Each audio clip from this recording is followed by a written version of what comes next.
عبده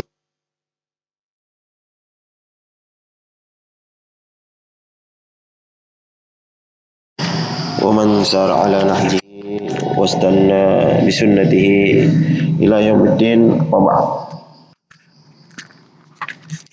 أصبحنا على فطرة الإسلام وعلى كلمة الإخلاص وعلى دين نبينا محمد صلى الله عليه وسلم وعلى ملة أبينا إبراهيم حنيفا مسلما وما كان من المشركين.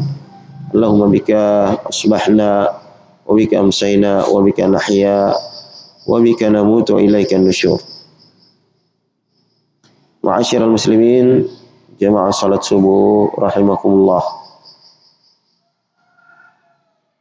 Senantiasa kita membiasakan diri kita mengucapkan alhamdulillah, bersyukur kepada Allah Subhanahu wa taala, karena itu adalah bagian daripada ibadah kita kepada Allah Subhanahu wa taala. Wa'buduhu washkurulah, sembahlah Ia dan bersyukurlah hanya kepada Allah Subhanahu wa taala atas nikmat-nikmat yang diberikan kepada kita, atas kehadiran kita di waktu subuh, waktu yang paling berberkah bagi umat Rasulullah sallallahu alaihi wasallam. Rasulullah mendoakan keberkahan itu pada umatnya. Allahumma barik li ummati fi bukuriha. Ya Allah, berkahilah umatku di waktu subuhnya. Dan keutamaan-keutamaan lain yang banyak disebutkan oleh Rasulullah SAW tentang salat subuh, tentang pahala salat subuhnya, tentang pahala 2 rakaatnya, yang 2 rakaat qabliyah yang lebih baik daripada dunia dan segala isinya. Jadi sangat rugi orang yang ketinggalan 2 rakaat sebelum subuh, karena tidak ada transaksi yang lebih besar daripada itu di waktu subuh kecuali 2 rakaat sebelum salat fardunya atau sebelum salat wajibnya yang lebih baik daripada dunia dan isinya. Sehingga Rasulullah SAW jika dia kesiangan pun ia tidak langsung melaksanakan salat wajibnya, tetapi ia memulai mengerjakan salat sunnahnya 2 rakaat.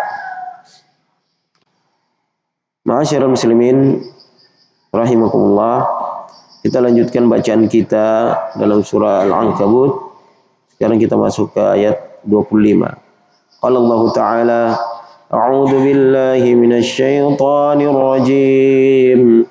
Wa qala innama attakhadtum min dunillahi awthanan mawaddata bainakum fil hayatid dunya ثم يوم القيامة يكفر بعضكم ببعض ويلعن بعضكم بعضا ومأواكم النار وما لكم من ناصرين. Kemudian Nabi Ibrahim alaihissalam memberikan hujjah kepada mereka, memberitahukan kepada mereka tentang batalnya atau tentang sia-sianya penyembahan mereka kepada berhala-berhala yang mereka sembah. Wa qala innama attakhadtum min dunillahi awthana mawaddata bainakum fil hayatid dunya. Dan Ibrahim berkata, innama attakhadtum min dunillahi awthana. Sesungguhnya yang kalian jadikan selain Allah Subhanahu wa taala sesembahan-sesembahan atau dari patung-patung ini, dari berhala-berhala ini, mawaddata bainakum fil hayatid dunya, hanya menghasilkan kecintaan di antara kalian hanya di kehidupan dunia saja. Kalian memang saling mencintai, kalian berkumpul. Jadi sini ada dua penafsiran yang disebutkan oleh para mufassirin. Mereka orang-orang kafir itu saling mencintai satu sama lain dalam penyembahannya terhadap berhala tersebut. Mereka saling tolong menolong. Mereka berkorban juga untuk kemudian menyembah berhala itu, membeli berhala tersebut, memesan di tukang pahat, kemudian memberikan sesajen, merawatnya, memberikan wangi-wangian dan lain sebagainya, yang kemudian menimbulkan kecintaan antar sesama penyembahnya. Mawaddata bainakum fil hayatid dunya, dalam kehidupan dunia. Ada juga yang mengatakan bahwa mawaddata baini, kecintaan kamu dengan berhala. Kalian mencintai berhala itu. Dan itu hanya di kehidupan dunia. Walladzina kafaru ba'duhum awliya'u ba'd. Dan orang-orang kafir itu adalah penolong dengan yang lainnya, satu dengan yang lainnya saling tolong menolong dalam menghalangi manusia dari jalan Allah Subhanahu wa taala. Bahkan mereka menginfakkan harta. Innal ladzina kafaru yunfiquna amwalahum liyasuddu an sabilillah. Orang-orang kafir pun itu mereka menginfakkan hartanya untuk kemudian menghalangi orang dari jalan Allah Subhanahu wa taala. Kita lihat sekarang bagaimana Israel itu dibantu oleh mereka orang-orang negara-negara kafir, negara-negara yang mereka memusuhi Islam, dan itu terang-terangan, dan kita cuma bisa melihat hal tersebut. Penguasa muslim hanya melihat hal tersebut, hanya bisa menonton, dan itulah ummatul wahan, umat yang disebutkan oleh Rasulullah sallallahu alaihi wasallam hanya bisa melihat saudaranya dibantai, diperebutkan, dikeroyok oleh bangsa-bangsa lain. Bayangkan, Hamas ini cuma milisi, bukan angkatan bersenjata yang sangat kuat. Maksudnya dalam hitungan dalam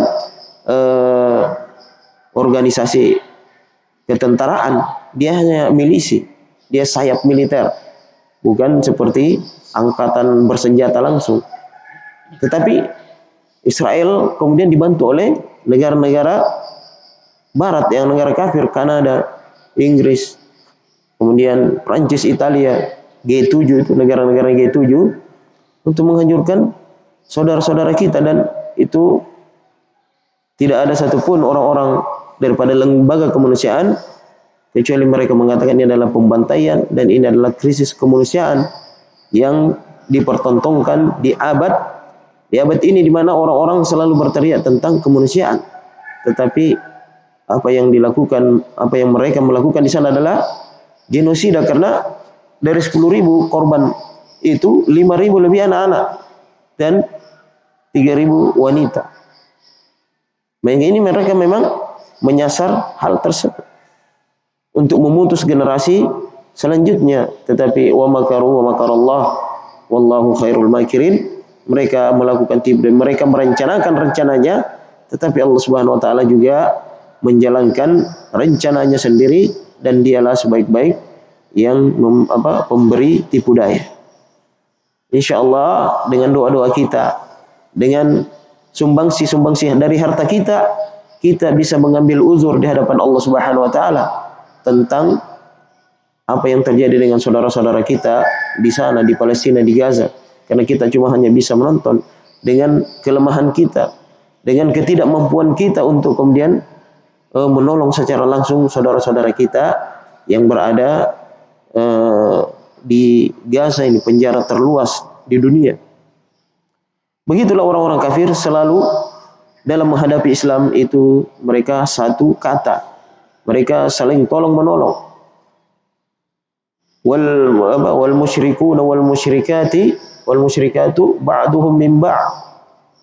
Orang-orang musyrik itu, dan musyrik laki-laki dan perempuan, mereka adalah satu tubuh, satu kata dalam memerangi kaum muslimin. Wal munafik, orang-orang munafik juga satu kata dalam memerangi orang Islam. Oleh sebab itu, orang-orang Islam butuh untuk kemudian mereka menyatukan kata juga, menyatukan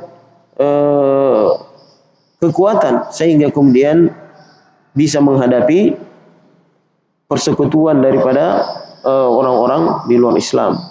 Mawaddata bainikum fil hayatid dunya, itu adalah kecintaan kalian, melahirkan kecintaan sesama kalian, sesama penyembah berhala, sesama orang-orang kafir, dan kecintaan kalian terhadap berhala itu cuma sampai di kehidupan dunia ini. Kalian berkorban rela, itu orang-orang kafir juga rela berkorban mereka untuk kemudian merenovasi mendatangkan lagi berhala-berhala baru dan lain-lain sebagainya, mereka juga keluar uang, berinfak juga, tapi infak di jalan syaitan, bukan infak fisabilillah. Tsumma yaumal qiyamati yakfuru ba'dukum bi ba'd. Tetapi nanti hari kiamat yakfuru ba'dukum bi ba'd. Kalian akan mengingkari satu dengan yang lain. Wa yal'anu ba'dukum ba'da, dan kalian melaknat satu dengan yang lain. Karena pada waktu itu maka yang terjadi adalah permusuhan di antara mereka. Al-khillau yawma idzin ba'duhum li ba'din adu. Pada waktu itu orang yang bercintai satu dengan yang lain, mencintai, terutama mencintai karena ini, karena mereka sama-sama dalam melakukan kesyirikan, bersama-sama dalam kekufuran. Inilah orang-orang yang akan mengingkari satu dengan yang lainnya dan melaknat satu dengan yang lainnya. Kullama dakhalat ummatun la'anat ukhtaha. Setiap satu generasi masuk, maka dia melaknat ke dalam neraka, ya. Setiap satu generasi dimasukkan ke dalam neraka, maka dia pasti melaknat orang yang pertamanya, yang menjadikan mereka penyebab daripada kekufuran ini, yang merupakan orang-orang yang memberikan kepada mereka doktrin, sehingga kemudian mereka tidak mempergunakan akalnya, memperhatikan apa yang mereka lakukan, karena mereka terbiasa dengan tersebut. Akalnya ditutup dengan pemuasan daripada syahwat mereka, pemuasan daripada jasmani mereka. Kata Ibnu Taimiyah, manusia ini mempunyai dua unsur, jasmani dan rohani. Ketika jasmani ini dipuaskan, dia mendapatkan mereka cuma memuaskan jasmaninya, maka yang tertutup adalah akalnya. Tidak akan bisa mendapatkan pengajaran dan tidak bisa mendapatkan petunjuk, tidak bisa diberitahu. Pasti dia akan selalu mencari pembenaran dari apa yang ia lakukan. Dan paling terakhir adalah pasti dia mengatakan ini adalah sesuatu yang sudah dilakukan jauh sebelum kamu ada, sudah kita lakukan turun temurun. Itu adalah dalil pamungkas mereka. Dan sebaliknya orang-orang yang mempergunakan akalnya, yang kemudian menikmati akalnya, maka mereka kemudian tidak peduli ketika jasadnya itu harus menghadapi rintangan, tidak harus menghadapi tekanan daripada orang-orang kufar ini. Seperti Nabi Ibrahim alaihissalam, dia menikmati kemerdekaan akalnya, akal yang sehat, yang bisa menerima dan bisa memahami akan keagungan Allah Subhanahu wa taala, akan pencipta langit dan bumi ini.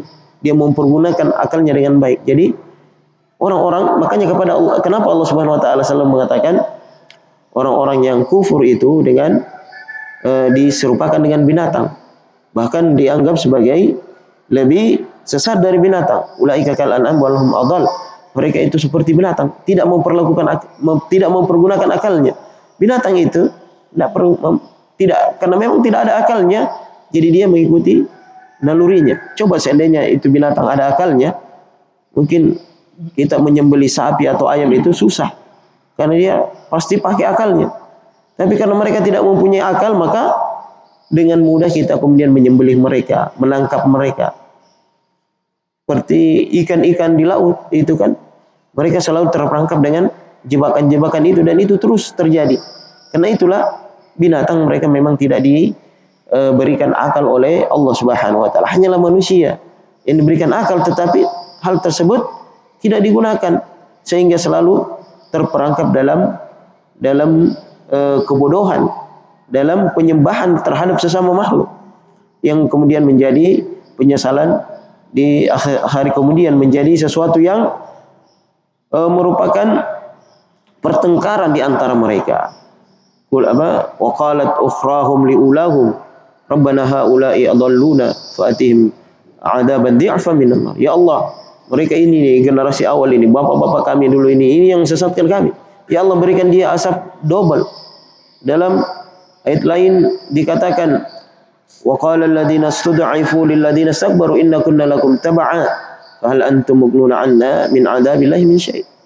Kamu dulu yang ajar kami, kamu dulu yang motivasi kami, yang kemudian larang kami untuk menerima kebenaran.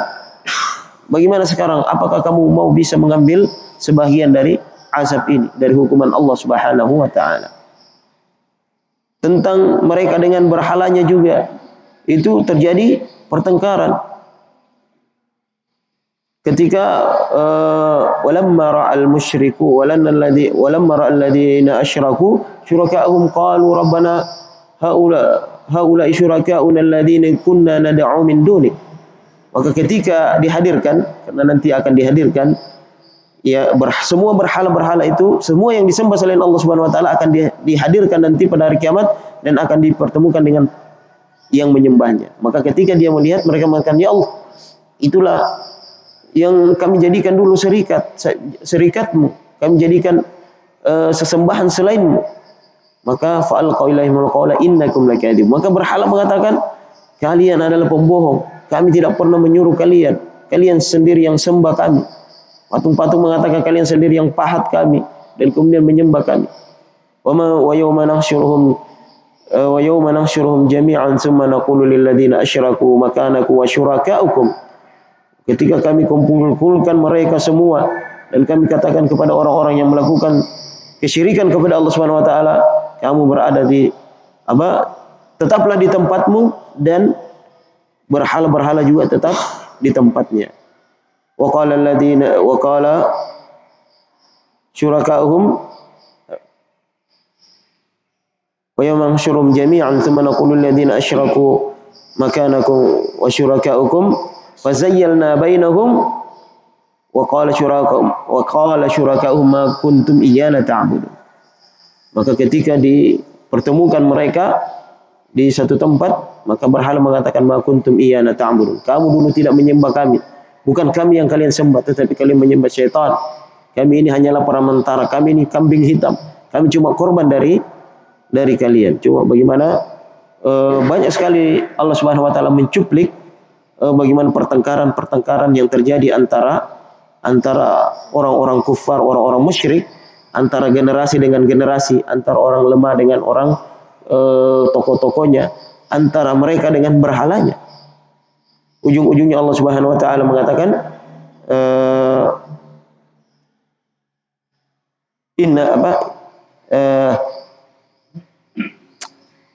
apalagi hasabu jahannam antum laha khalid. Engkau, kalian dan syarikat-syarikat ini adalah bahan bakarnya neraka dan kalian akan kekal di dalamnya. Dan itulah yang akan terjadi, dan semua bahkan yang disembah selain Allah Subhanahu wa taala yang ridha, yang mereka menyetujuinya, maka dia akan menjadi bahan bakar neraka Allah Subhanahu wa taala bersama penyembahnya. Adapun yang mereka berlepas diri daripada apa yang manusia lakukan, seperti Nabi Isa alaihissalam, dia kemudian diberikan uzur kepada Allah oleh Allah Subhanahu wa taala. Namun tetap ditanya dalam surah Al-An'am akhir-akhir itu, Allah Subhanahu wa taala tetap bertanya, anta qulta linnasi ittakhiduni wa ummiya ilahaini min dunillah. Wahai Isa, kamu yang suruh mereka itu untuk menjadikanmu sebagai Tuhan dan ibumu sebagai Tuhan. Maka Nabi Isa kemudian berlepas diri, qala subhanak ma yakunu li an aqula ma laysa li bihaq. Ya Allah, maha suci Engkau, saya tidak pantas untuk mengatakan sesuatu yang saya tidak punya hak untuk mengatakannya tidak, apalagi kemudian dijadikan sesembahan oleh Allah Subhanahu wa taala. Maka itulah yang akan terjadi nanti, justru terjadi permusuhan, menjadi pertengkaran bagi orang-orang yang kufur, orang-orang yang melakukan kesyirikan di dunia ini, akan menjadi pertengkaran hebat di antara mereka nanti di akhirat kelak. Dan ujungnya wa ma'wakumun nar wa ma lakum min nasirin, dan tempat kembali kalian adalah neraka, dan kalian tidak akan pernah mendapatkan pertolongan. Tidak ada pertolongan. Wala yukhaffafu anhum min 'adzabiha. Tidak akan pernah diturunkan azabnya, bahkan satu hari. Wa qala alladziina fin nari li khazanati jahannam ud'u rabbaka yukhaffif 'anna yawman minal 'adzab. Maka ketika mereka orang-orang di neraka ini sudah merasakan kesakitan yang sangat karena azab itu terus bertambah, bukan berkurang, bertambah terus, maka mereka minta kepada penjaga neraka, coba sampaikan kepada Tuhanmu minta 1 hari saja kemudian diturunkan, bukan dihilangkan azabnya, diturunkan saja sedikit 1 hari. Tapi kemudian tidak ada, Allah Subhanahu wa taala telah menetapkan bahwa azab neraka itu tidak akan pernah diringankan oleh Allah Subhanahu wa taala, dan semua permintaan ahli neraka tidak akan pernah dipenuhi oleh Allah Subhanahu wa taala. Wal iazubillah. Semoga kita terhindar daripada azab yang tidak ada kesudahannya ini, penderitaan yang tidak ada ujungnya, dan menyelamatkan kita dan memasukkan kita ke dalam surganya. Karena memang di akhirat tidak ada tempat lain kecuali 2 tempat ini, surga atau neraka, dan semua jalan menuju kepada surga dan neraka Allah Subhanahu wa taala telah mudahkan kepada kita masing-masing. Semoga kita senantiasa mencari dan menjalani hidayah jalan menuju kepada surga Allah Subhanahu wa taala. Subhanakallahumma bihamdik, asyhadu an la ilaha illa anta, nastaghfiruka wa natubu ilaik. Wassalamualaikum warahmatullahi wabarakatuh.